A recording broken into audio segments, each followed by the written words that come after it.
The Lord's Prayer begins by saying, Our Father.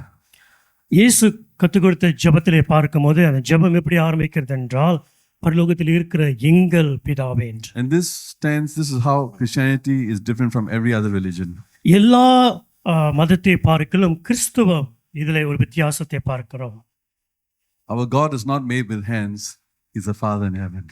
நம்மளுடைய தேவன் நம்ம கையாலே செய்யப்பட்ட ஆண்டவர் அல்ல, அவர் பரலோகத்தின் தேவனாக இருக்கிறார். And this is why he created mankind. He made Adam and Eve. அதனால்தான் அவர் ஆதாமையும் ஏவாளையும் படைத்தார். He didn't create Adam and Eve to multiply couples, but to multiply families on earth. ஆதாமையும் ஏவாளும் ஒரு தம்பதியாக அவர் பெருக வேண்டும் என்று சொல்லவில்லை, குடும்பமாக பெருகுங்கள் என்று சாஸ்திரவதி. You know, in Ephesians chapter 3 verse 14 and 15, எபேசியர் 3ஆம் அதிகாரம் வசனம் 14-15 Paul is writing a prayer and he says, For this reason I bend my knees before the Father, from whom every family in heaven and on earth gets its name. வாசிப்போம். எபேசியர் 3:14. இது நிமித்தம் நான் பரலோகத்திலும் பூலோகத்திலுள்ள முழு குடும்பத்திற்கும் நாமகாரனாகிய. So the word family actually means father's house. அகல் இந்த குடும்பம் என்று சொல்லுகிற வார்த்தை என்ன பொருள் என்றால் தந்தையுடைய வீடு.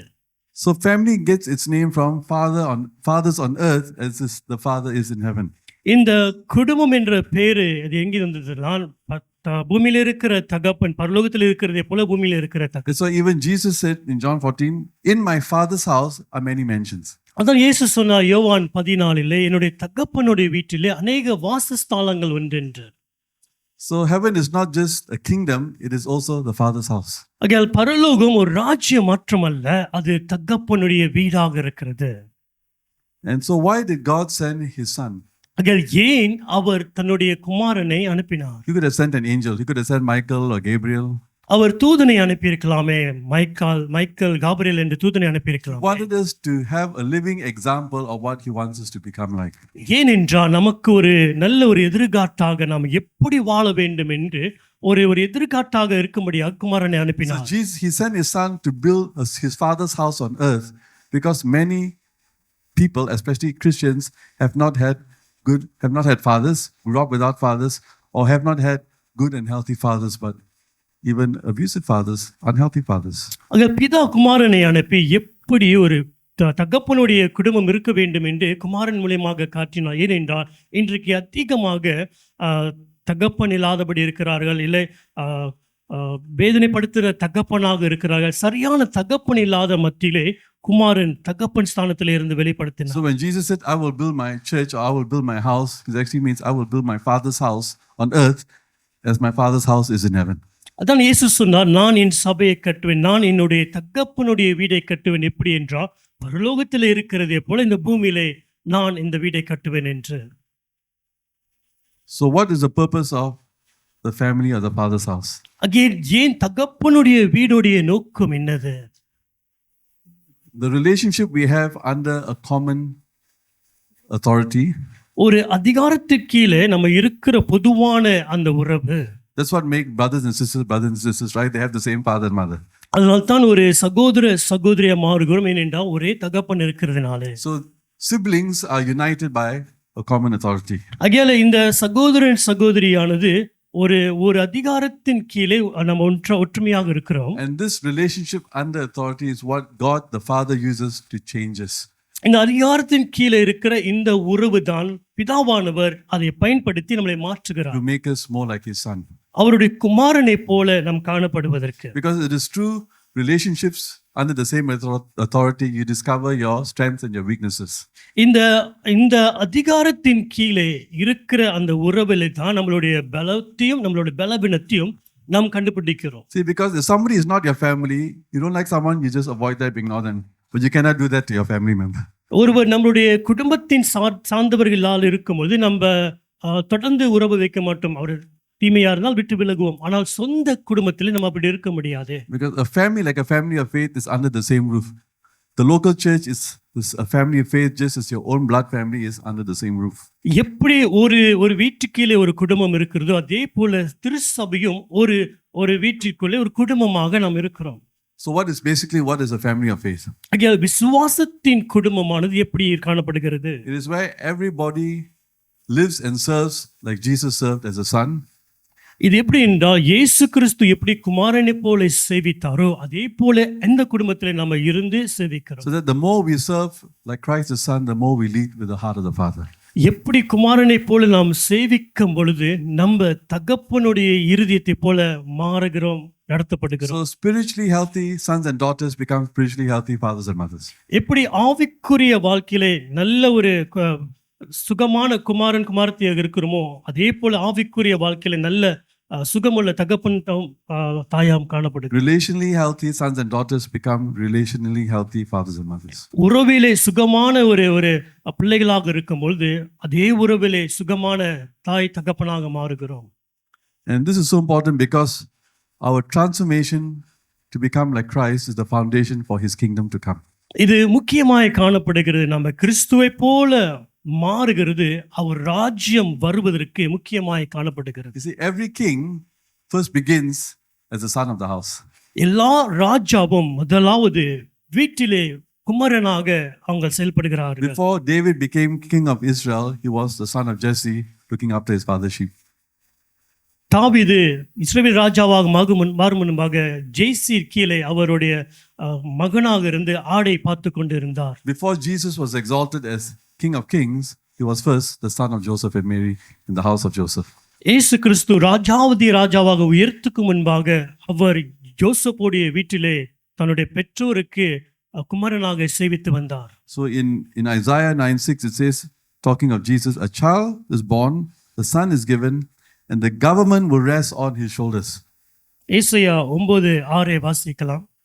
நமக்கு ஒரு பாலகன் பிறந்தார், நமக்கு ஒரு குமாரன் கொடுக்கப்பட்டார், கர்த்தத்துவம் அவர் தோளின் மேல் இருக்கும், அவர் நாமம் அதிசயமானவர், ஆலோசனை கர்த்தா, வல்லமையுள்ள தேவன், நித்திய பிதா, சமாதான பிரபு எனப்படும்.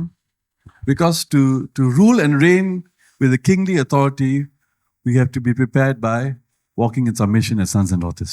ராஜாவின் அதிகாரத்திலே நம்ம ஆளுகை செய்ய வேண்டும் என்றால் முதலாவது ஆயத்தப்பட வேண்டிய இடம் என்றால் அந்த அதிகாரத்தின் கீழே நாம் இருந்து சேவிக்க வேண்டும். Because if we have not learned how to submit, we will not be able to exercise authority. நம்ம கீழ்ப்படிய கற்றுக்கொள்ளாவிட்டால் அதிகாரத்தை கொள்வதற்கு நம்மளால் சரியாக செயல்பட முடியாது. So Isaiah 9 just tells us that the government of the kingdom is upon the shoulders of the son. ஆகையால் ஏசாயா 9:6 சொல்லுகிறது இந்த ராஜத்துவம் அந்த குமாரனுடைய தோளின் மேல் இருக்கிறது என்று. So Jesus was born a child, but he became a son. How did he become a son?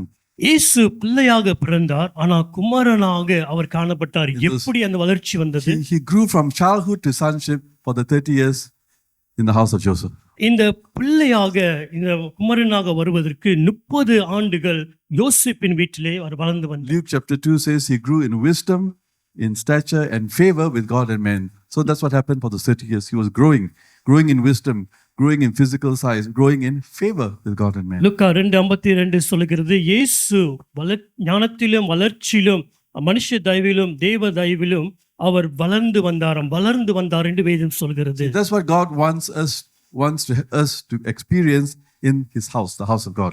அதேதான் அவருடைய வீட்டிலே இப்படிப்பட்ட காரியத்தை நாம் அனுபவிக்க வேண்டும் என்று ஆண்டவர் விரும்புகிறார். So that through a family of faith we will grow in wisdom, we will grow in favor with God and men.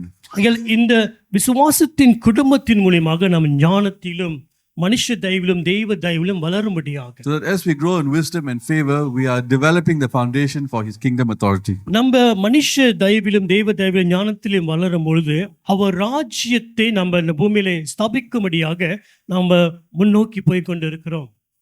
So we have an example, a story. You all know I'm not going to go in detail, but the story of the prodigal son. இந்த காரியத்தை குறித்து அதிகமாக போவில்லை, ஆனால் உங்களுக்கு இந்த கெட்ட குமாரனுடைய கதை தெரியும். It's basically a story that demonstrates 3 types of believers or 3 types of children. இது ஒரு 3 விதமான ஒரு விசுவாசியோ இல்ல 3 விதமான பிள்ளைகளை குறித்து பேசுகிறது. And 2 of those 3 are unhealthy, a bad example. Only 1 of the 3 is a good example. இந்த 3ல 2 பாதம் பார்க்கும்போது சுகமில்லாத ஒரு முன்மாதிரியை காட்டுகிறது, ஒன்று மட்டும் சரியான உறவிலே காட்டுகிறது. Remember the father was a good father. தகப்பன் நல்ல தகப்பன் தான். Although he was a good father, he had one son, the elder brother, another son, the pre-prodigal, and then the prodigal when he came home. That's the good example. அவர் நல்ல தகப்பன். அந்த நல்ல தகப்பனுக்கு ஒரு மூத்த மகன் இருந்தார். இரண்டாவது ஊதாரியாக இருந்த மகன். மூன்றாவது பார்க்கும்பொழுது ஊதாரியான இருந்த மகன் மீண்டுமாக மனம் திரும்பி வாழ்ந்த ஒரு பிள்ளை. So in the beginning of the story, both the boys did not really know their father's heart. They did not know their father. இந்த ஆரம்ப கதையை பார்க்கும்போது ரெண்டு மகனுக்கும் தகப்பனுடைய இருதயம் எப்படிப்பட்டது என்று அறியவில்லை. See, though we can be Christians, many of us do not know God as our father. நம்ம கிறிஸ்தவர்களாக இருக்கிறோம், ஆனால் தகப்பனுடைய இருதயத்தை அநேகர் அறியாதபடி இருக்கலாம். Many relate to God like a boss, employer. God, I do this for you, you must do this for me. Like everything is a transaction. அநேக நேரத்திலே தேவனிடத்திலே ஒரு வேலை செய்கிற எஜமானை போல செய்கிறோம். நான் இதை செய்கிறேன், நீ எனக்கு இதை செய்யும் என்று அந்த உறவிலே சார்ந்திருக்கிறோம். See, the father heart blesses because of relationship, not because the child has deserved it. தகப்பனுடைய இருதயம் எப்படி ஆசீர்வதிக்கிறது என்றால் அந்த உறவினாலே தான் ஆசீர்வாதம் கொடுக்கிறது. So the elder brother is probably the most common negative or unhealthy example where Christians serve like the elder brother, they serve to get something from the father. இந்த மூத்த மகனை பார்க்கும்போது அநேக கிறிஸ்தவர்கள் இப்படிதான் சேவிக்கிறார் என்று ஒரு உதாரணமான காரியத்தை காண்பிக்கிறது. So everything the father gave the elder son thought because he deserved it, because he's a good son, he has worked to earn the father's blessing. அது சுகமில்லாத ஒரு உறவு. மூத்த சகோதரன் நினைக்கிறான், நான் வேலை செய்கிறதுனால தான் என் தகப்பன் கொடுக்கிறார் என்று. And the other type of Christian is like the pre-prodigal who comes to get. இன்னொரு இடத்துல கிறிஸ்துவரை பார்க்கும்போது இந்த உதாரிதனமாக வாழ்கிற மகன் வந்து பெற்றுக்கொள்ளுகிறது தான் எண்ணம். Where they relate God and the church becomes like an ATM machine. What can you do for me, church? What can you do for me? What can I get from the church? What can I get from God? It's all about getting. அங்க எப்படி பார்க்கிறார் என்றால் அந்த ATM மிஷின்ல நான் என்ன பெற்றுக்கொள்ள முடியும், சபையிலிருந்து என்ன பெற்றுக்கொள்ள முடியும் என்று அந்த எண்ணத்தோடு பார்க்கிறார்கள். You see, many people like to go to bigger churches. Why? To find girlfriend, boyfriend, husband, wife, business partner, to hide in a big church. அன்னைங்க பெரிய சபைக்கு போக இருப்பாங்க. நாங்க போனால்தான் கேர்ள் ஃப்ரெண்ட் பார்க்க முடியும், பாய் ஃப்ரெண்ட் பார்க்க முடியும், இல்லை பிசினஸ்க்கு ஏற்ற காரியத்தை பெற்றுக்கொள்ள முடியும். So their motive is to get, not to change. அவங்களுடைய எண்ணம் என்னதென்றால் பெற்றுக்கொள்வதற்காக, மாறுவதற்காக அல்ல. And people who only are there to get, right? We call these people, they use you. Have you met anyone where you only hear from them and they want something from you? அந்த இடத்துல அதிகமாக நம்ம தெரிந்த காரியம் அவங்க பார்க்கும்போது என்ன என்றால் உங்க இடத்துல ஏதாவது பெற்றுக்கொள்ள வேண்டும் என்று இருக்கிறார். When they have no problem, silence. When they have a problem, can you help me? Oh, long time no here. Oh, what do you need? பிரச்சனை இல்லாத நேரத்திலே அவங்க அமைதியாக இருக்காங்க. பிரச்சனை இருக்கும்போது எனக்கு உதவி செய்ய முடியுமா, உங்களால் பார்க்கலையே, எப்படி இருக்காயே. And this spirit of consumerism is never satisfied. இது எப்படிப்பட்ட ஒரு ஆவி என்றால் எல்லாவற்றையும் அது தானாக பெற்றுக்கொள்ள வேண்டும். There will always be discontent and wanting something more that you cannot give.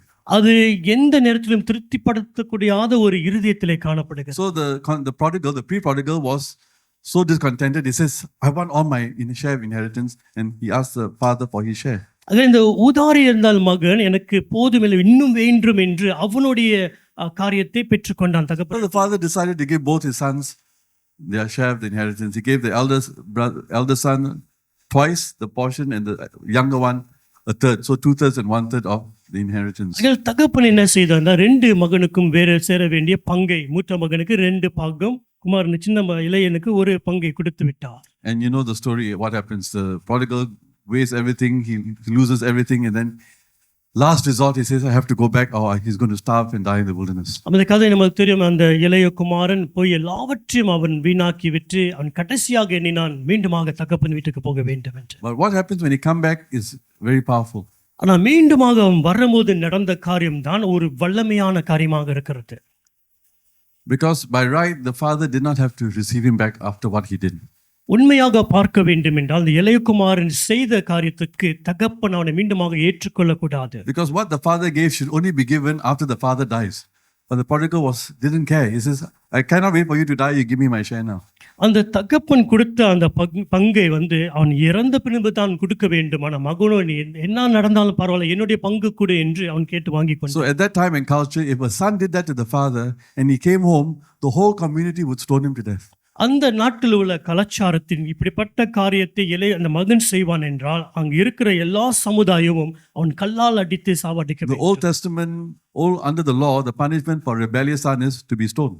அந்த பழைய ஏற்பாடின் மறுபடிக்கு ஒரு முரட்டாட்டம் பண்ணுகிற மகனை கல்லுட்டு அடித்து சாகடிக்க Which is why the father ran to protect the son from being stoned by the community. அதனால்தான் இந்த சமுதாயம் அவனை கல்வெட்டு அடிக்காதபடிக்கு தகப்பன் ஓடினார், அவனை பிடிக்கும்படியாக காக்கும்படியாக. He was saying, I have forgiven him, do not touch my son. அவன் சொன்னார், என் மகனை நான் மன்னித்து விட்டேன், நீங்கள் அவனை தொடாதீர்கள் என்று. And for the first time, the prodigal knew the heart of his father. முதல் வரையாக அந்த இளைய குமாரன் தகப்பனுடைய இருதயத்தை கண்டடைந்தான். And as a result of that unity of knowing the father's heart, அந்த தகப்பனுடைய இருதயத்தை அறிந்த அந்த ஒற்றுமையிலே தான் he received much more that money cannot buy.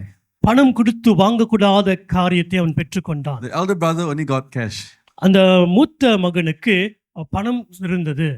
But through being forgiven, to humbling himself to come back and to receive the father's love, now everything the father had was his.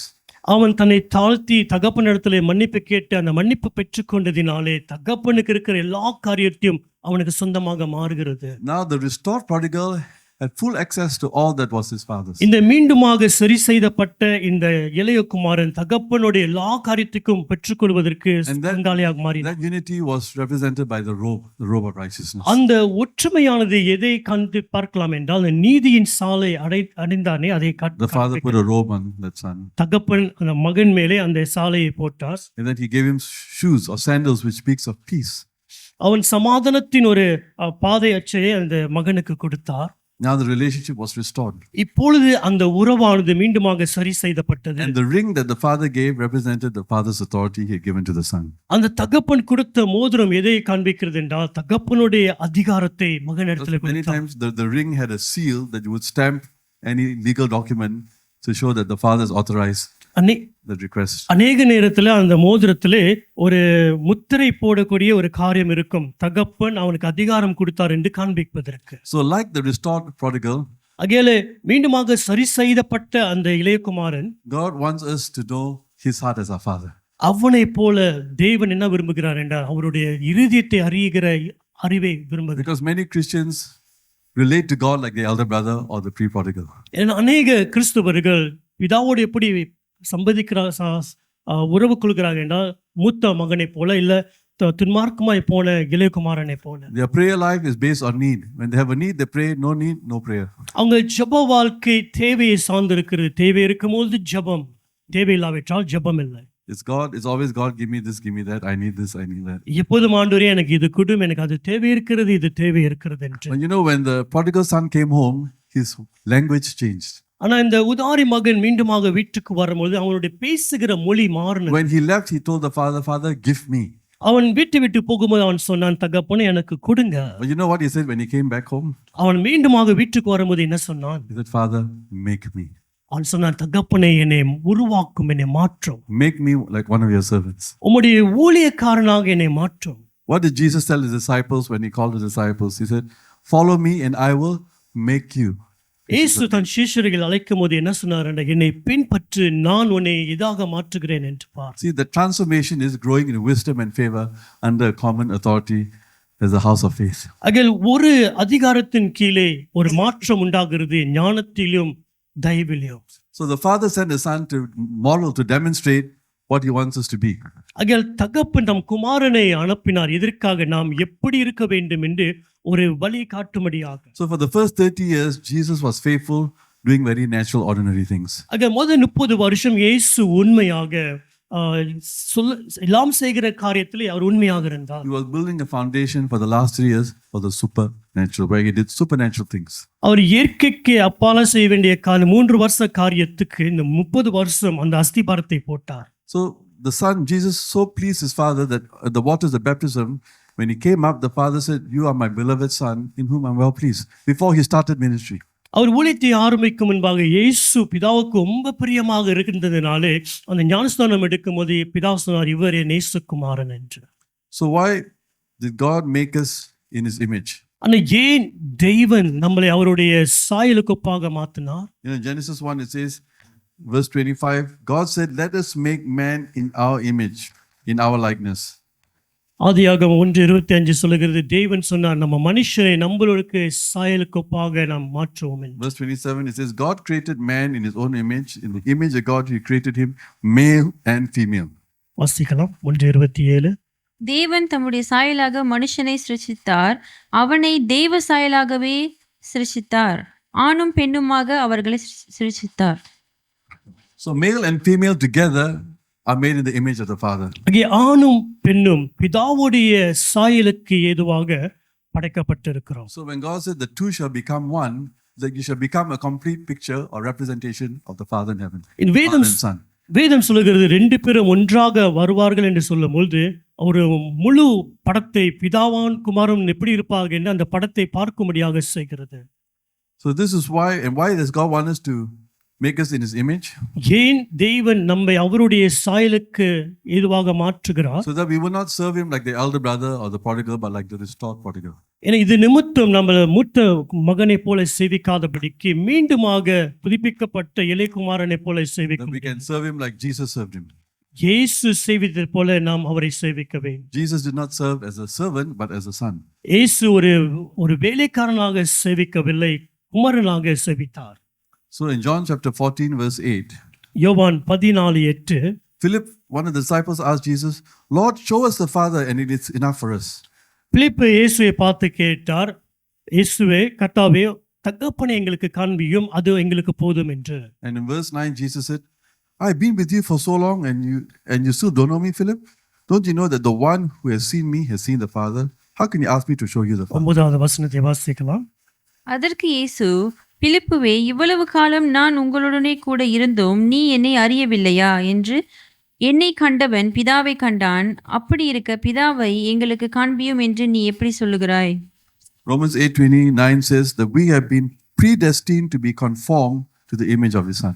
ரோமர் 8:29 சொல்லுகிறது, நம்முடைய குமாரன் அநேக சகோதரருக்குள்ளே முதற் பேரானவராய் பொருட்டு தேவன் எவர்களை முன்னறிந்தாரோ அவர்களை தமது குமாரனுடைய சாயலுக்கு ஒப்பாய் இருக்க முன்குறித்திருக்கிறார்.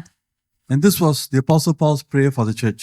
இதுதான் அப்போஸ்தலர் பவுல் சபைக்கு செய்த ஜெபமாக இருக்கிறது. In Galatians 4:19, Paul writes, My little children, whom I labor in birth in prayer until Christ is formed in you.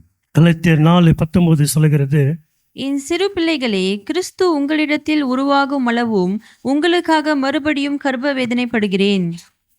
So when we learn to become, and we grow more like Christ to serve as a son, we lead as a father, and we can build His house on earth as it is in heaven. நம்ம குமாரனை போல இன்னும் நாம் மாறும் பொழுது, நம் குமாரனை போல மாறும் பொழுது தகப்பனுடைய வீட்டிலே நம் குமாரனை போல ஜீவித்து அவர் வீடை கட்டுகிறவர்களாய் மாறுகிறோம். We do not change, and this is the problem with many Bible schools, seminaries, many Christian studies, is we focus so much on head knowledge, on ability, but the heart never changes. அநேக இடத்துல நாம் மாற முடியல. ஏனென்றால் அநேக இடத்துல நம்ம மூளைக்கு நம்ம காரியத்தை கொடுக்கிறோம், இருதயம் மாறாதபடி இருக்கிறது. See, servants are very good at their work, but they are nothing at all like the father of the house. They don't resemble the parents or the head of the house. ஊழியக்காரன் வேலையில் திறமையாக இருக்கிறான், ஆனால் பிதாவை போல மாறக்கூடிய இருதயங்கள் மாற்றம் அங்கில்லை. But like the restored prodigal, now the restored prodigal represents the father. The healthy believer represents the father in heaven because he's becoming like the son. ஆனால் மீண்டுமாக சேர்க்கப்பட்ட குமாரன் தகப்பனுடைய இருதயத்தை அறிந்து சுகத்தோடு வாழ்ந்து அந்த உறவிலே தகப்பனை போல And மாறும். when you become more like the son, he can trust you with his kingdom authority. நாம் குமாரனை போல மாறும்போது ராஜ்யத்தின் அதிகாரத்தை நம்ம மேல கொடுக்குவதற்கு அவர் மேல விசுவாசமாக இருக்கிறார். So what happens if we remain like the elder brother? நம்ம மூத்த குமாரனை போல தான் இருப்போம் என்றால் என்ன நடக்கிறது? We end up leading like the religious leaders. நம்ம எப்படி மாறுகிறோம் என்றால் மத தலைவர்களை போல நாம் We மாறுகிறோம். end up like King Saul was to David. எப்படி கிங் சவுல் தாவீதுக்கு இருந்தானோ அதே போல நாம் மாறுகிறோம். King Saul became very jealous of David.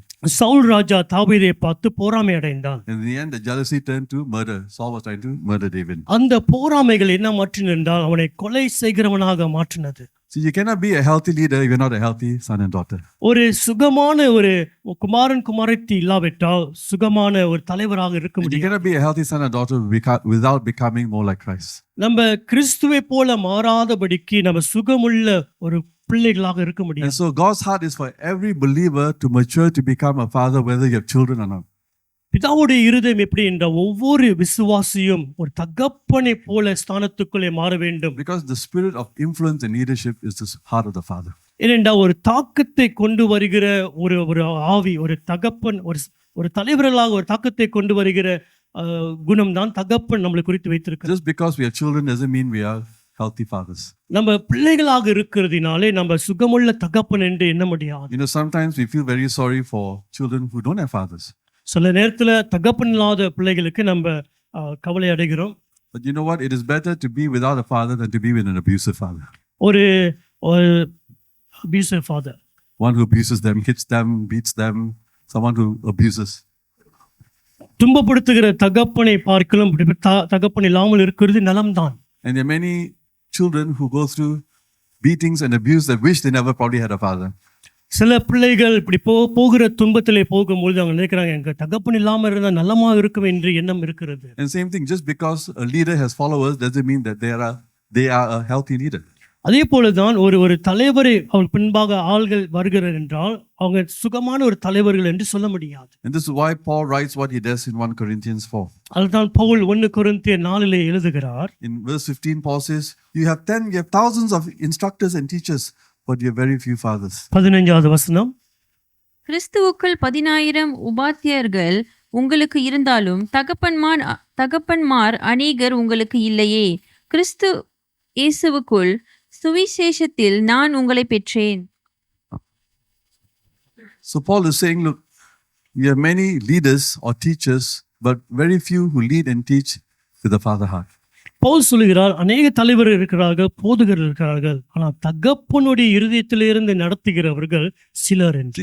The Apostle Paul didn't have children, but he led and made disciples as a spiritual father. அப்போஸ்தலனாகிய பவுலுக்கு பிள்ளைகள் இல்லை, ஆனால் அவர் வழி நடத்தினது எப்படி என்றால் ஒரு ஆவிக்குரிய தகப்பனாக வழி நடத்தினார். And so verse 16 he says, so I urge you to imitate me. For this reason I sent Timothy to you, who is my beloved and faithful son in Christ, who will remind you of my ways in Christ. 16ஆம் வசனம் சொல்லுகிறது, ஆகையால் என்னை பின்பற்றுகிறவர்களாகுகென்று உங்களுக்கு புத்தி சொல்லுகிறேன். இதன் நிமித்தமாக எனக்கு பிரியமும் கர்த்தருக்குள் உண்மையும் உள்ள என் குமாரனாகிய தீமோத்தேயுவை உங்களிடத்தில் அனுப்பினேன். நான் எங்கும் எந்த சபையிலும் போதித்து வருகிற பிரகாரம் கிறிஸ்துவுக்குள்ளான என் நடக்கைகளை அவன் உங்களுக்கு ஞாபகப்படுத்துவான். So what made Paul a father in Christ? What made Paul a father in the Lord, or a father in Christ, a spiritual father? Why was Paul a spiritual father? எப்படி பவுலை ஒரு ஆவிக்குரிய தகப்பனாக மாற்றினது? It was him walking in the ways of the Son. குமாரனுடைய வழிகளிலே இந்த அப்போஸ்தலனாகிய பவுல் நடந்ததை தான். Paul said, Timothy will remind you of my ways in Christ as I teach everywhere and in every church.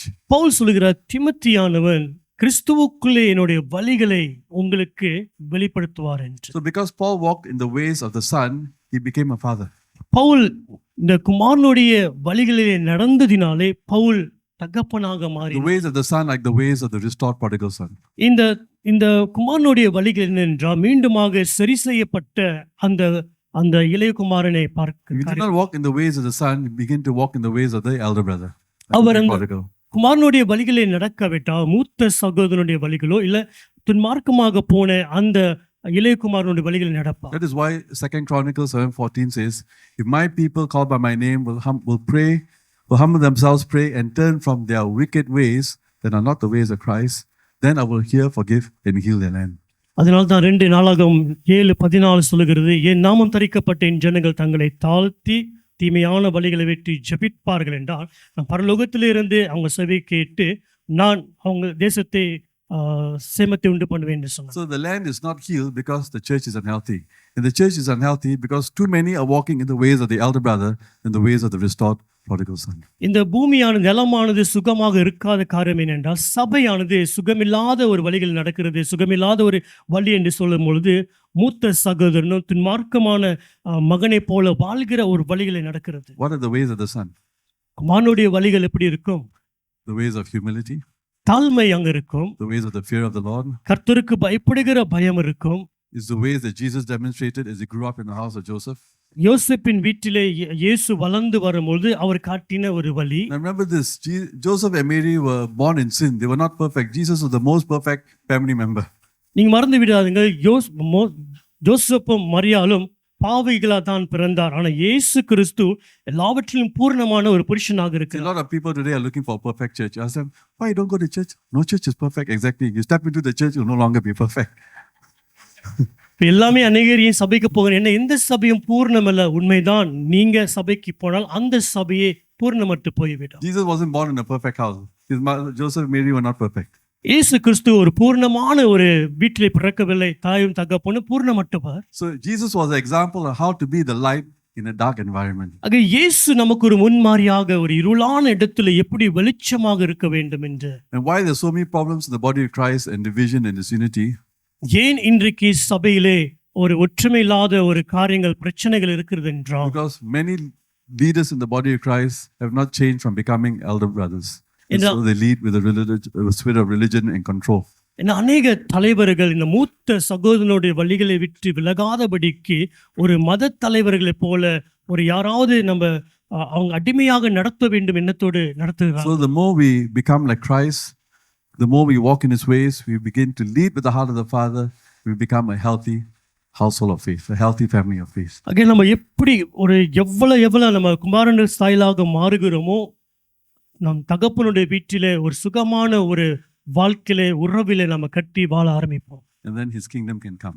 அதுக்கு அப்புறம் அவருடைய ராஜ்யம் வர முடியும். Because every kingdom is made up of families. இந்த எல்லா ராஜ்யமும் குடும்பத்தினாலே ஸ்தாபிக்கப்பட்டு Can இருக்கிறது. you imagine if families were fighting each other, the kingdom can be attacked by the enemy. கொஞ்சம் சிந்தித்து பார்ப்போம். அந்த குடும்பத்துக்குள்ளே உறவிலே பிரச்சனை சண்டைகள் இருக்கும் என்றால் அந்த ராஜ்யத்தை சத்துருவானவன் அடித்து போட்டு விடுவான். That's why Jesus said, unless the Lord builds the house, they labor in vain who build it. Unless the Lord watch the city, the watchmen watch in vain. அதான் வேதம் சொல்லுகிறது, கர்த்தர் வீட்டை கட்டாவிட்டால் கட்டுகிறோட பிரயாசம் விருதாக காணப்படுகிறது. கர்த்தர் நகரத்தை காக்காவிட்டால் அதை காக்கிறவனுடைய பிரயாசம் விருதாக காணப்படும். So when God builds His house, He will watch over the city.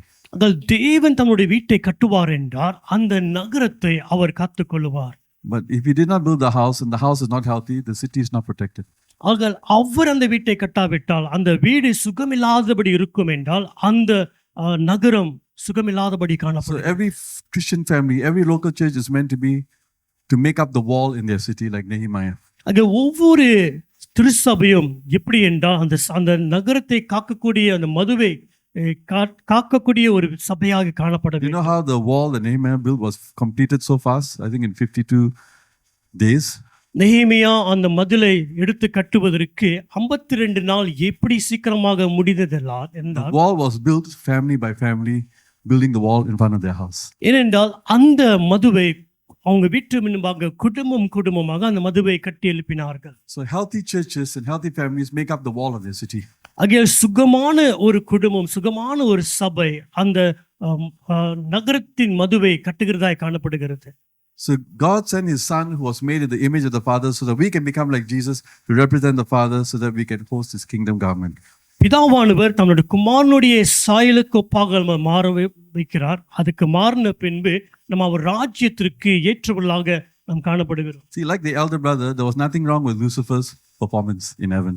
ஒரு மூத்த சகோதரனை போல இந்த லூசிபர் செய்த அந்த கிரியை போல அங்க இன்னும் தப்பு பார்க்க முடியவில்லை. He was very anointed worship leader.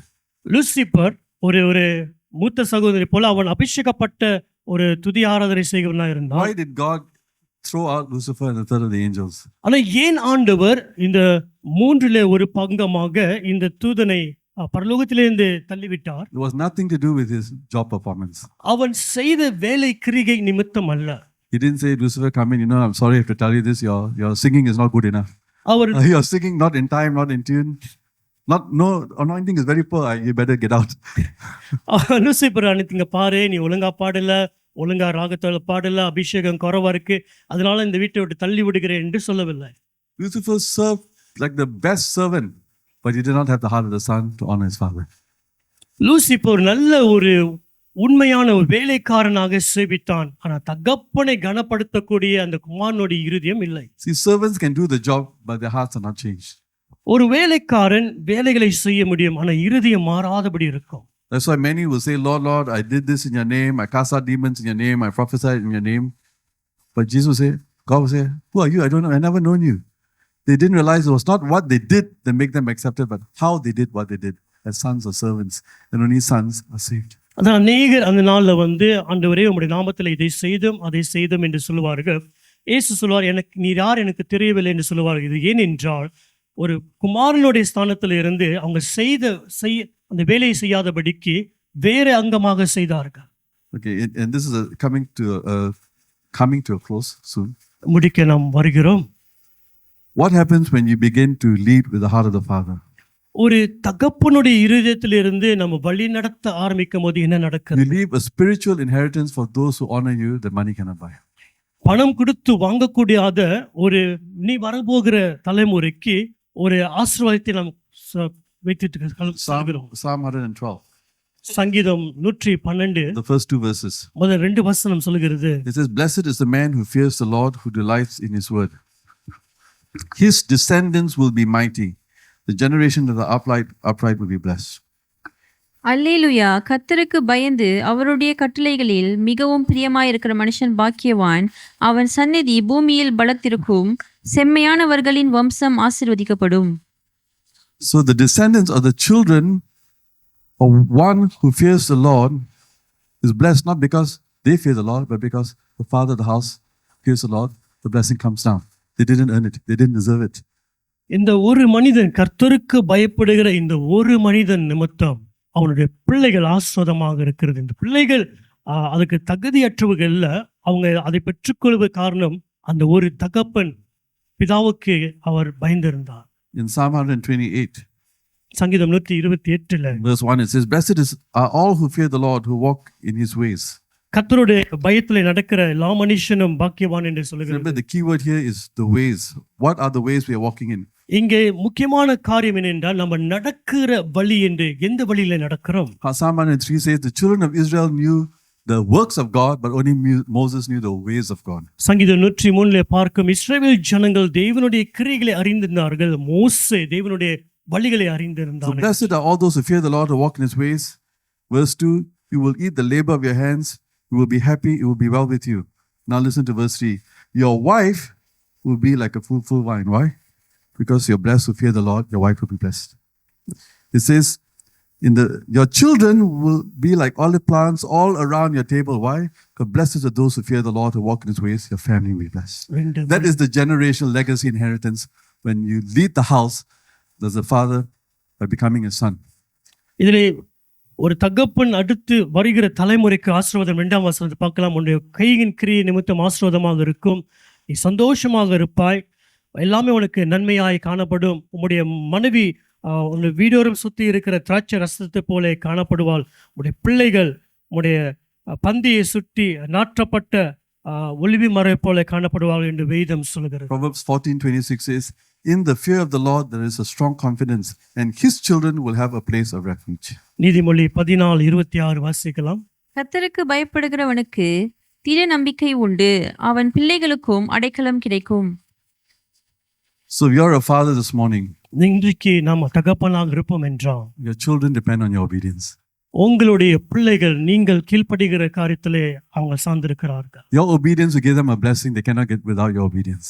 உங்களுடைய கீழ்ப்படிதல் அவங்களுக்கு ஒரு ஆசீர்வாதத்தை பெற்றுக்கொள்ள போகிறது. நீங்கள் கீழ்ப்படியாதபடி இருந்தால் அந்த ஆசீர்வாதத்தை அவங்க இழந்து போகிறார்கள். And you say, "But pastor, I don't have a Christian father." நீங்க சொல்லலாம், போதுகிறே எனக்கு ஒரு கிறிஸ்தவ தகப்பன் இல்லையே. You even say, "I don't even have a father." இல்லை எனக்கு தகப்பன் இல்லை என்று சொல்லலாம். That's why God has given you a house of faith. அதனால் தான் உங்களுக்கு விசுவாசத்தின் ஒரு வீடை கொடுத்திருக்கிறார். So the spiritual inheritance of the local church or your family of faith is yours when you walk in alignment and become transformed to the image of the Son. ஆவிக்குரிய அந்த தலைமுறையாக வருகிற அந்த ஆசீர்வாதம் நீங்க இந்த சபையில அந்த ஆவிக்குரிய சபையில இருந்து நீங்க விசுவாசத்தில் நடக்கும் பொழுது அது உங்களை சார்ந்து கொள்கிறது. You see, when children grow up, they grow up with benefits and privileges they did not earn or deserve because of what was laid before them by their parents, by their father. பிள்ளைகள் வளர்ந்து வரும்போது அவங்க சம்பாதிக்காத பெற்றோர் வைத்து போகிற ஆசீர்வாதத்தை அவங்க சுகந்தரித்துக் Maybe கொள்கிறார்கள். it was by their mother if they had a single mom. இல்லை என்றால் தாயார் மூலியமாகவும் அந்த சுகந்தரத்தை பெற்றுக் கொள்கிறார்கள். I mean, Global Harvest exists because of the obedience of my father. இந்த குளோபல் ஹவர்ஸ் இருக்கிறது என்றால் என் தகப்பன் கீழ்ப்படிந்ததினாலே இன்றைக்கும் இருக்கிறது. If not for my dad, I wouldn't be here standing this morning. என் தகப்பன் இல்லாவிட்டால் இன்றைக்கு காலையில் நான் நின்று உங்கள்கிட்ட பேசி இருக்க He மாட்டேன். laid a foundation, அவர் அந்த ஆசீர்வாதத்தை போட்டார். a strong foundation. அது உறுதியான ஒரு அஸ்திபாரம். And so that's my desire, that my wife and I would lay a strong foundation for our children. அதுதான் என்னுடைய விருப்பம். நானும் என் மனைவியும் என் பிள்ளைகளுக்கு ஒரு பலமான ஒரு அஸ்திபாரத்தை வைக்க வேண்டும் என்று. And many of the blessings I have is not because I earned it, but because it's a spiritual inheritance that came down. நான் பெற்றுக்கொண்ட அநேக ஆசீர்வாதம் நான் கிரியை செய்து பெற்றுக்கொண்டது இல்லை, ஆவிக்குரிய விதத்திலே தகப்பனிடத்திலிருந்து எனக்கு வந்தது. I mean, I think most of you know that I studied in Dalat school. அநேக உங்களுக்கு தெரியும், நான் டாலர் ஸ்கூல்ல படித்தேன். I'm thinking, if God was not faithful to provide through my dad for me to study there, I don't think my wife or children would be there today. என் தகப்பன் அந்த இடத்துல படிப்பதற்கு அவர் கட்ட முடியாவிட்டால், பணம் கட்ட முடியாதபடி இருந்தால், இன்றைக்கு என் பிள்ளைகள் என் மனைவி அங்கே படித்து வேலை செய்வார்கள் என்று சொல்ல முடியாது. In fact, yeah, I mean, I can trace so many things to how God used my father, that in the end, I have what I have today because of his obedience. அநேக என் தகப்பன் மூலியமாக அநேக காரியம் மூலியமாக என்னை மாற்றி உருவாக்கி கடைசியாக இன்றைக்கு நான் இருக்கிற காரணமே என் தகப்பனுடைய கீழ்ப்படிதல் And மூலியம். this is why the Lord is building his father's house on earth, so that those who do not have healthy fathers at home can have a healthy father in the church. அதனால்தான் தேவன் பூமியிலே ஒரு சுகமான ஒரு குடும்பத்தை கட்டுகிறார். நம்ம வீட்டிலே சுகமற்ற தகப்பன் இருப்போம் என்றால் சபையிலே சுகமுள்ள So தகப்பனாக that those who do not have any spiritual inheritance because they did not have fathers or godly fathers, they can have a spiritual inheritance to the house of faith, to the local church. அநேகர் சபையின் மூலமாக ஆவிக்குரிய ஆசீர்வாதத்தை பெற்றுக்கொள்ளும்படியாக இங்கு வைத்திருக்கிறார். And I'm going to close with the last point. கடைசி காரிய குறிப்பை பேசுகிறேன். This is how we prepare ourselves for the Lord's return. ஆண்டவர் வருகைக்கு நாம் இப்படிதான் ஆயத்தம் பண்ணுகிறோம். Because in Luke 17, லுக்கா 17ஆம் அதிகாரத்திலே Jesus describing what it will be like in the day when he returns. அவர் வருகிற காலம் எப்படி இருக்கும் என்று அவர் கொஞ்சம் காரியத்தை வெளிப்படுத்துகிறார். And it says in Luke 17:26, just as it happened in the days of Noah, so it will be in the days of the Son of Man. நோவாவின் நாட்களில் நடந்தது போல மனுஷகுமாரனுடைய நாட்களிலும் நடக்கும். What was the days of Noah like? நோவாவின் நாட்கள் எப்படி இருந்தது? It was a lot like today, right? In some ways. இன்றைக்கு இருக்கிறதை போலதான் அன்றைக்கும் இருந்தது. But what does Noah represent? Noah எதை அங்கு காண்பித்தார்? A father whose family was saved because of his obedience. அந்த ஒரு தகப்பனும் குடும்பமும் ரட்சிக்கப்பட்டது ஏனென்றால் இந்த ஒரு தகப்பனுடைய கீழ்ப்படிதல்னால. God never said, and I have found the wife and children of Noah righteous. No, I found this man Noah righteous, and for his sake I will save his wife and children. ஆண்டவர் சொல்லவில்லை இந்த மனைவியும் பிள்ளைகளும் நீதி என்று பார்த்தேன் என்று சொல்லவில்லை, இந்த ஒரு மனுஷனை நீதிமானாக பார்த்தேன், அவன் நிமித்தம் இந்த குடும்பம் ரட்சிக்கப்பட்டது என்று. So the blessing of Noah became a spiritual inheritance upon his whole family. ஆகையால் நோவாக்கு இருந்த அந்த ஆசீர்வாதம் ஆவிக்குரிய ஒரு ஆசீர்வாதமாக அந்த பிள்ளைக்கும் முழு குடும்பமாக உண்டாயிற்று. Thank God they believed their father. ஆண்டவருக்கு நன்றி சொல்ல வேண்டும், இந்த பிள்ளைகள் தகப்பனை நம்பினார்கள். Their father was crazy. Dad, why are you building a boat? There's no rain, there's no water here. What is this big thing? அவங்க அப்பா கொஞ்சம் லூஸ் ஆயிட்டாரு. என்னன்னா அவங்க என்ன இந்த இடத்துல போய் நீ படகு கட்டுறேன்னு சொல்லியிருந்தாங்க. In verse 28, the Lord goes on to say, it was the same as happened in the days of Lot. They were eating, they were drinking, they were buying, they were selling, and were building. It will be the same way that the Son of Man is revealed. வாசிங்கம்மா 28. லோத்தினுடைய நாட்களில் நடந்தது போலவும் நடக்கும். ஜனங்கள் புசித்தார்கள், குடித்தார்கள், கொண்டார்கள், விற்றார்கள், நட்டார்கள், கட்டினார்கள். So what does Lot and Noah have in common? ஆகையால் தேவனுக்கும் நோவாக்கும் என்ன அந்த காரியங்கள் ஒன்றாக பார்க்க முடிகிறது? They were both examples of righteousness in a very godless, dark environment. அவங்க ரெண்டு பேரும் இருளான இருக்கிற ஒரு சூழ்நிலை மத்தியிலே நீதியாக காண்பித்தார். The members of their family received mercy for their sake and not because of their own sake. அந்த குடும்பத்தார் இவர்கள் நிமித்தம் அந்த இரக்கத்தை பெற்றுக்கொண்டார்கள். But here's the thing, it was not automatic.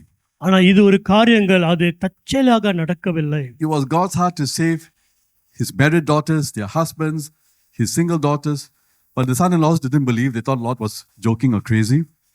ஆண்டவர் இருதயம் என்னென்றால் பிள்ளைகள் ரட்சிக்கப்பட வேண்டும், மருமகள் ரட்சிக்கப்பட வேண்டும், அங்க மருமகன் அந்த ஸ்தானத்தின் ரட்சிக்கப்பட வேண்டும் என்று. So it was important that the daughters' husbands believe because the daughters are now under the husband's covering. என்ன ஒரு நன்மை என்றால் இந்த புருஷர்கள் விசுவாசத்தினாலே இந்த மனைவி புருஷனுடைய பாதுகாப்புக்குள்ளே வந்தார்கள். And because the son-in-laws didn't believe Lot, they all perished with their wives, Lot's daughters. ஆனால் லோத்துடைய மருமகன் லோத்தை நம்பாதனாலே அவர்கள் அழிந்து போனார்கள். And Lot's wife was warned, do not turn back or look back. லோத்துடைய மனைவி இடத்திலும் ஒரு ஒரு கண்டிப்பு எச்சரிக்கையாக சொல்லப்பட்டது, எந்த காரியத்தையும் திரும்பி பார்க்காது என்று. And I believe, and in a way I feel sorry because I don't believe she turned around because she missed the city or missed the food. I think she missed her married daughters who are going to perish. இந்த இடத்துல ஒரு கவலைக்குரிய காரணம் என்னென்றால், நான் நம்புகிறேன் அந்த இடம் அழிந்து போகிறது என்று பார்க்காதபடிக்கு தம்முடைய மருமகள் அழிந்து போகிறார் என்று பார்த்திருக்க கூடும். See, the ark is a bit like the local church today. இந்த நோவாவின் பேழை ஒரு சபையை குறிக்கலாம். The floating zoo.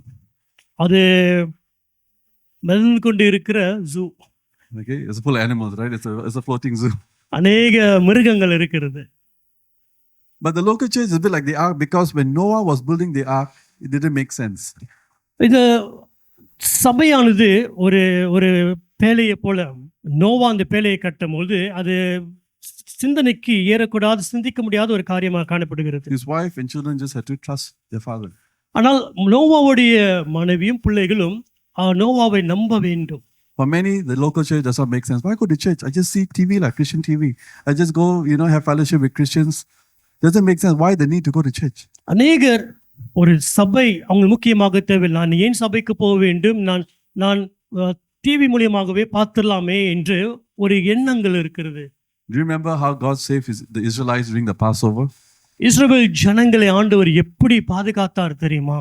Where were the Israelites saved? Inside their father's house. அந்த பஸ்கா நாட்களிலே அவங்க இந்த இஸ்ரேல் ஜனங்க எங்க இருந்தார்கள்? தன் தகப்பனுடைய வீட்டிலே இருந்தார்கள். Where was the blood applied? Not on each person's head or hand, on the door of the house where they all had to be inside. அந்த ரத்தம் எங்கே பூசப்பட்டது என்றால் தலைகள் மேலே இல்ல, அவங்க இருந்த வீட்டின் கதவின் மேலே அது பூசப்பட்டிருந்தது. Which means all those to go inside the house, you cannot have offense against your father, brothers and sisters. அது என்ன? Oh God, don't ask me to go in. I don't like, what they did to me. I don't like. You had to submit and be united under the Father for the blessing to come upon you. அது என்ன பொருள் என்றால், அந்த வீட்டுக்குள்ளே கடந்து சென்றவர்கள் அந்த வீட்டில் உள்ள ஜனங்கள் மத்தியிலே எந்த இடரலும் இல்லாதபடி இருந்தார்கள். நான் போக விரும்பல, நான் போல, ஏன்னா எனக்கு பிடிக்கல என்று யாருமே சொல்லவில்லை. One lamb per family, unless the family was too small, then they would share. But Jesus died for the family. ஒரு வீட்டுக்கு ஒரு ஆடு காணப்பட்டது, ஆனால் அந்த குடும்பம் சின்னதாக இருப்போம் என்றால் அந்த ஆட்டு அவங்களுக்குள்ளே பிரித்துக் கொள்ளலாம். Because the body of Christ is called to be a family of faith. That's why he started with Abraham, whose name means father.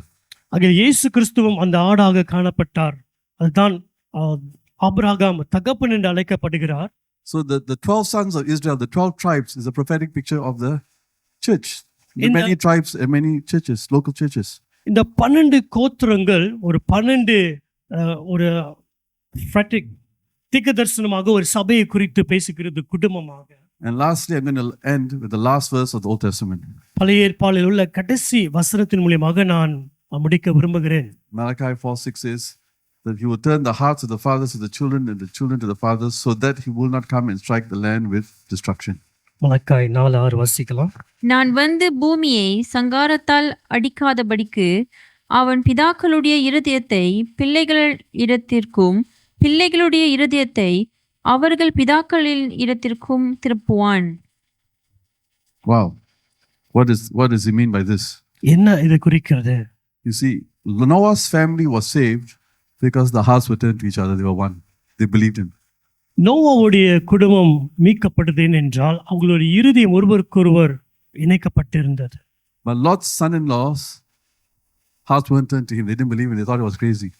ஆனால் லோத்துடைய மருமகன் இருதயங்களும் லோத்தும் இணைக்கப்படவில்லை. அவங்க நினைத்தார்கள், என்னுடைய மாமனார் மூளை ஓடி போய் சென்றார். But before God wanted to destroy Sodom, remember Abraham interceding, God, how many righteous will it take to spare the city of Sodom and Gomorrah? ஆண்டவர் சோதம் குமாராவை அழிக்கும் முன்பாக ஆபிரகாம் தேவனோடு விண்ணப்பித்தான், ஆண்டவரே எத்தனை நீதிமான் இருந்தால் அந்த நகரத்தை நீர் காப்பாற்றுவீர். Abraham was interceding, how many will it take to spare Sodom and Gomorrah from complete destruction? இந்த சோதம் குமாரா முழுமையாக அழிக்கப்படாமல் இருப்பதற்கு எத்தனை நீதிமான் தேவை என்று ஆண்டவர்கிட்ட கேட்டான். Do you remember what number Abraham stopped with? Abraham எந்த எண்ணிக்கையை அவன் நிப்பாட்டினான் தெரியுமா? 10. 10. If you were to take whole of Lot's family, Lot, his wife, his married daughters and their husbands, that's 6. His single daughters, that's 8. Abraham, 9. Maybe Abraham's wife, 10. Would Sodom and Gomorrah have been saved? I don't know. This is something for you to think about. ஒரு சிந்திக்கக்கூடிய ஒரு காரியம். ஒரு லோத்து அவர் மனைவி, திருமணம் பண்ண குமாரிகள் 2, அப்புறம் மருமகன், திருமணம் பண்ணாத 2 பிள்ளைகள். இப்படிப்பட்ட எண்ணிக்கையை பார்த்தோம் என்றால் 10 வந்திருக்கலாமே. You see, just as Israel was saved through the Father's house with the blood and the lamb, God spared the firstborn. We, the church, are called to be the light in the city as a healthy family so that His kingdom can come on earth as it is in heaven. எப்படி இஸ்ரவேல் தன்னுடைய குடும்பங்கள், தகப்பன் நிமித்தம் குடும்பங்கள் காப்பாற்றப்பட்டதோ, நம்ம திருசபையாக குமாரன் கொடுக்கப்பட்டு நம் மூலியமாக தேசங்கள் காப்பாற்றப்படும்படியாக ஆண்டவர் வைத்திருக்கிறார். So why did God save you and me? அதில் ஏன் தேவன் உங்களையும் என்னையும் ரட்சித்தார்? What's the purpose of discipleship? நம்மளை எதிர்நோக்கத்தோடு சிஷ்யத்துவத்துக்குள்ளே வைத்திருக்கிறார். To become more like Christ. கிறிஸ்துவை போல நாம் மாறுவது. So that we serve and obey as sons and daughters, not as servants and slaves and elder brothers. நம்ம பிள்ளைகளாக நம்ம சேவை செய்து கீழ்ப்படிய வேண்டும், வேலைக்காரங்களாக அல்ல. Because you don't become more like Christ, you become an unhealthy server, you become a very dangerous leader. நம்ம கிறிஸ்துவை போல மாறாவிட்டால் நம்ம சுகமற்ற ஊழியனாக மாறி ஒரு கெட்ட ஒரு தலைவர்களாக மாறி விடுவோம். But when we grow in Christ like this, we become like the restored prodigal, we become like Timothy was to Paul, we become like Jesus was to the Father, and we lead with the heart of the Father. கிறிஸ்துவுடைய சாயலுக்குதாக நம்ம வளருவோம் என்றால், எப்படி இளையகுமாரன் மீண்டுமாக உருவாக்கப்பட்டானோ, எப்படி தீமோத்தி பவுலுக்கு இருந்தாரோ, எப்படி இயேசு பிதாவுக்கு இருந்தாரோ, அப்படியாக நீங்களும் நானும் காணப்படும். And when you lead with the heart of the Father, those whom you lead will be blessed with a spiritual inheritance that they don't deserve, but because they walk in unity. நாம் பிதாவுடைய இருதயத்திலிருந்து நாம் நடத்தும் பொழுது நம்மளை பின்பற்றுபவர்கள் அங்க ஆசீர்வாதத்தை பெற்றுக்கொள்வார். ஏன் என்றால் நீங்களும் நானும் தகப்பனோடு இணைந்திருக்கிறோம். The church becomes like a ark. You know what the name Noah means? Rest. A house of rest. சபை நோவா பேலை போல மாறுகிறது. நோவாவுடைய பேர் பொருள் என்னென்றால் இளைப்பாறுதலின் வீடு. That's why you go back to your house, right? Because your bed is there, not in the office. You அதனால can stay all day outside the house to eat, to shop, to exercise, but time to sleep, you go home to rest. அதுதான் மீண்டும் வேலை செய்துட்டு ஷாப்பிங்லாம் போயிட்டு நம்ம வீட்டுக்கு போகிறோம் இளைப்பாறுவதற்கு. In Exodus 33, God told Moses, my presence will go before you and I will give you rest. That's what marks the house of God. When there's judgment outside, darkness outside, our community, our relationship as sons and daughters under a common Father in heaven and on earth, we have peace and rest. அதான் மோசே யாத்திராகமம் 33 சொல்லுகிறார், தேவ என்னுடைய பிரசன்னம் உமக்கு முன்பாக போகும், நான் இளைப்பாறுதல் தருவேன் என்று. பூமியை சுற்றிலும் அநேக காரியங்கள் நடந்தாலும் தேவனோடு உறவு இருக்கிற நமக்கு இளைப்பாறுதல் உண்டு. So though you may not have children and be a father, உங்களுக்கு பிள்ளை இல்லாமல் இருக்கலாம், தகப்பனாக if you influence others, if people look to you, you are a spiritual father by influence. நீங்கள் ஒரு தாக்கத்தை அநேகருக்கு கொடுப்பீங்க என்றால் ஜனங்கள் உங்களை நோக்கி பார்க்கலாம் என்றால் நீங்கள் ஒரு ஆவிக்குரிய தகப்பனாக இருக்கிறீர்கள். So make sure you're a healthy leader by becoming more like Christ the Son. குமாரனை போல மாறுவதற்கு சுகமுள்ள தலைவர்களாக இருக்கும். So that when people see you, they see the Father. ஜனங்கள் நம்மை பார்க்கும்போது பிதாவை பார்ப்பார்கள். Blessed Father's Day. Let's stand. ஆசீர்வாதமான தந்தை, இந்த தினத்தை உங்களுக்கு கொடுக்கிறோம், சொல்லுகிறேன், இறந்து நிற்போமாக.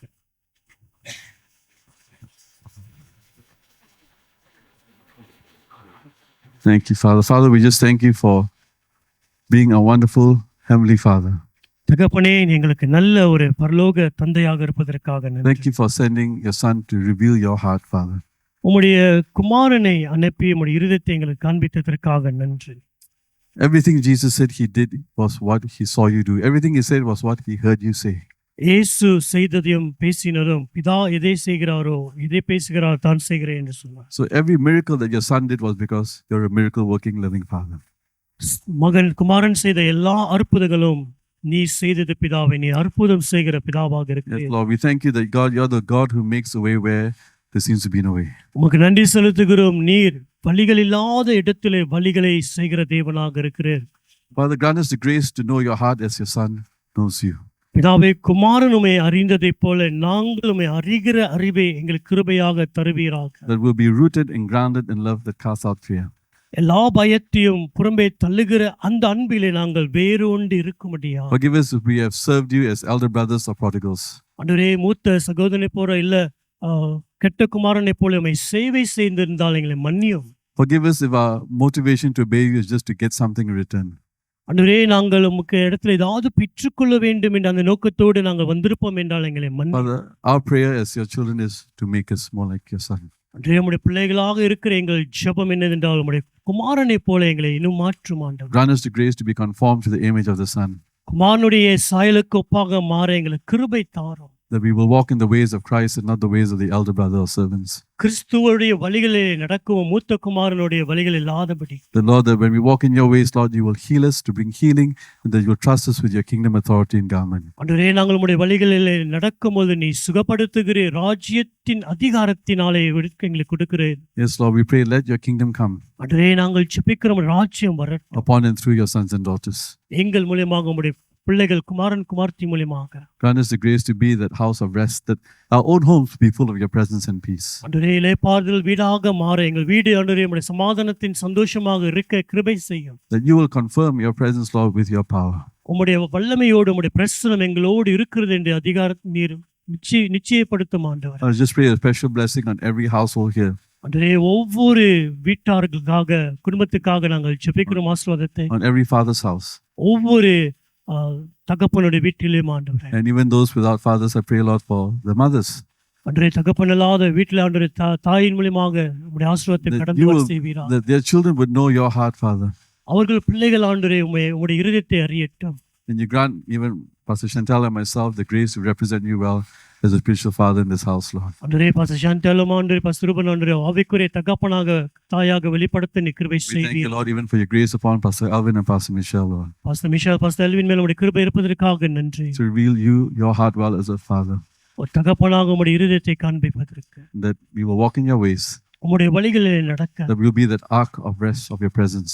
ஆண்டவரே உம்முடைய பிரசன்னம் ஆண்டவரே தங்கி இருக்கிற இளைப்பாறுகிற ஒரு That not only our own children, but each one in this house will be blessed, Father. எங்கள் சொந்த பிள்ளைகள் மாற்றமல்ல ஒவ்வொரு பிள்ளைகளும் இந்த வீட்டிலே To ஆசீர்வாதமாக receive இருக்கு. their spiritual legacy and inheritance. ஆண்டவரே, ஆவிக்குரிய ஆசீர்வாதத்தை இந்த வீட்டிலே பெற்றுக்கொள்ள, That even the city, this nation will be healed and saved because you're healing your house, Lord. ஆண்டவரே இந்த நகரமும் இந்த தேசமும் ஆண்டவரே நீ இந்த சபையை சுகப்படுத்துறது போல இவர்களை சுகமாக இருப்பதாக. Let your word go forth உடைய வசனம் கடந்து சொல்ல and not return empty, வெறுமையாக but திரும்பட்டும். accomplish what you please நீர் விரும்புகிறதை செய்யட்டும். and prosper the reason for which you sent it. எந்த நோக்கத்தோடு அனுப்புகிறீரோ அதே அது பூர்ணப்படைவதாக. Jesus' mighty name. இயேசுவின் வல்லமையுள்ள நாமத்திலே Amen. ஆமென். Amen. Amen.